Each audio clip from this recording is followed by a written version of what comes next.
लोकतंत्र में कोई क्रांतिकारी सोच का देश प्रेमी भरत तिवारी क्यों बन जाता है? क्या वह पागल था या सच्चा देश प्रेमी?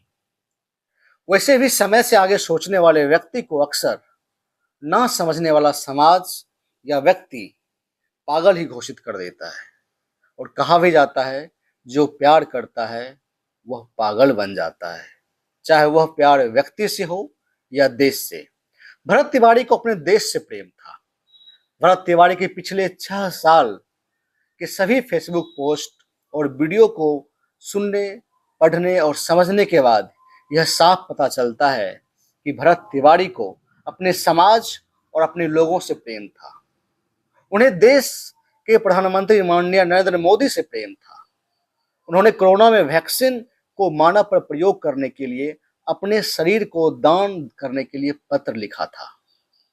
उन्होंने भोजपुर के आरा के जवनिया से बाढ़ से विस्थापित लोगों को दुख से बाहर निकालने का प्रेम था।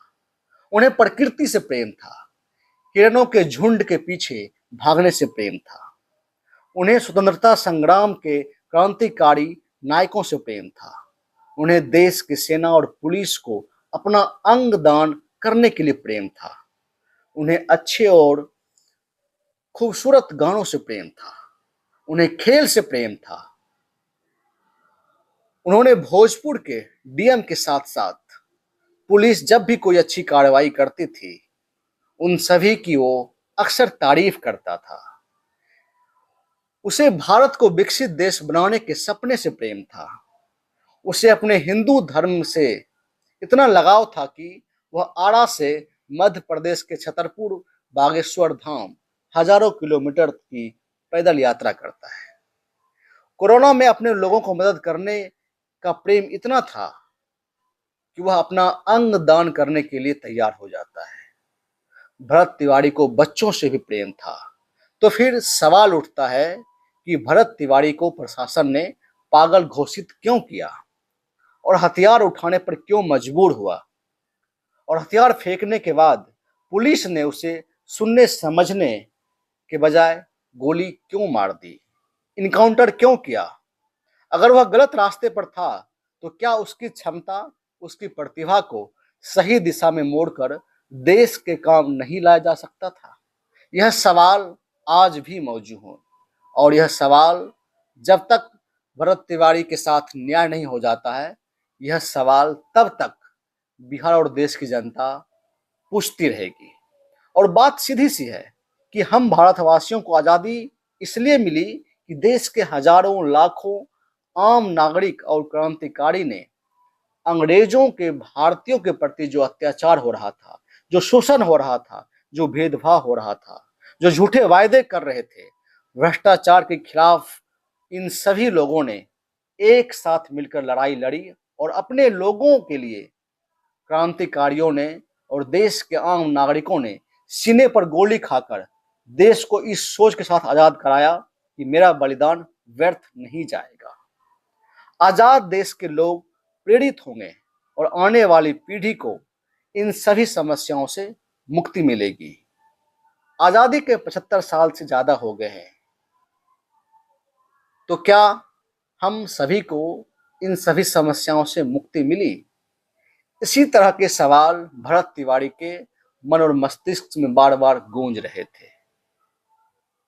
वह वहां के प्रशासन के साथ साथ भ्रष्ट तंत्र से परेशान था। वह चाहता था कि हमारा गांव का विकास हो। भरत तिवारी को अपने लोगों से प्रेम था।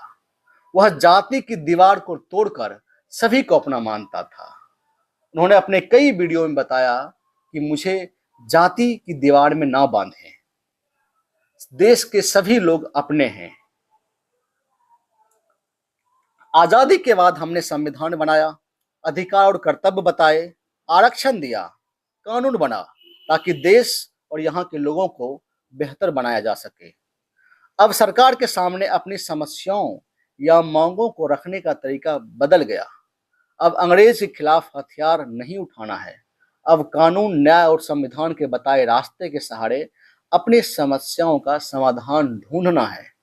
लेकिन सवाल फिर भी उठता है कि आम आदमी के साथ जब समय पर न्याय ना हो, जो नेता या अधिकारी कोई समय पर काम ना करे, या नेता जब कोई वादा करता है, जो वचन देता है, अगर वह काम बार बार बोलने के बावजूद भी अगर ना हो, झूठे वायदे पे वायदे करता हो, कोई सुनने समझने वाला ना हो, तो आखिर फिर इसका क्या होगा? आखिर लोग कहां जाएंगे? बार बार अधिकारियों नेताओं से गुहार लगाने के बाद काम नहीं होने पर तंग आकर भरत तिवारी ने हथियार उठा लिया, जो कानूनन गलत है। लेकिन क्या आपने उसे सुना? आपने उसे समझा? अगर मानसिक विक्षिप्त भी था आपके अनुसार, तो आपने कौन से डॉक्टर से सलाह लेकर और किस मेडिकल रिपोर्ट के आधार पर आपने उसे मानसिक विक्षिप्त अर्थात पागल घोषित कर दिया? आप उसे अरेस्ट करके मानसिक अस्पताल ले जाते, इलाज करवाते, या गोली चलाया तो जेल दे देते। लेकिन नहीं, आपने उसे सुनने समझने की आखिर कोशिश नहीं की, और सुनने समझने के बजाय आपने उसे गोली मार दी। आखिर क्यों? यह सवाल भारत का हर नागरिक पूछ रहा है। वह आदतन क्रिमिनल भी तो नहीं था। अगर उसने कानून हाथ में लिया तो प्रशासन ने भी संविधान और कानून का उल्लंघन किया ना। क्या जिसने गोली मारा उसके ऊपर मर्डर केस नहीं चलना चाहिए? बिल्कुल चलना चाहिए। आप अंग्रेज नहीं हैं जो नागरिक को अपना दुश्मन समझेंगे।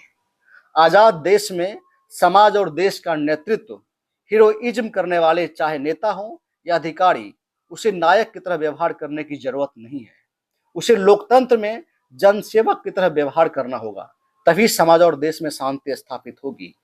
आप गोली और बंदूक के बल पर नागरिक के ऊपर शासन नहीं कर सकते।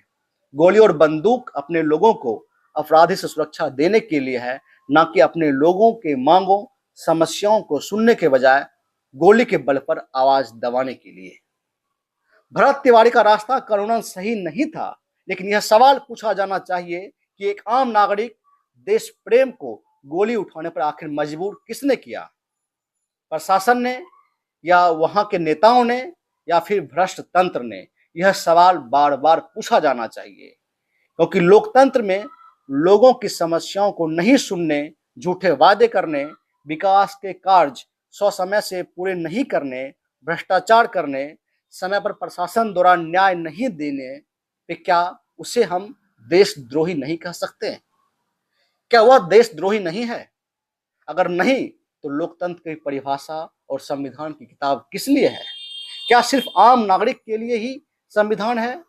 क्या सिर्फ आम नागरिक के लिए कानून है? अगर नहीं, तो यह कानून और यह संविधान सबके लिए है, तभी हमारा लोकतंत्र है। धन्यवाद।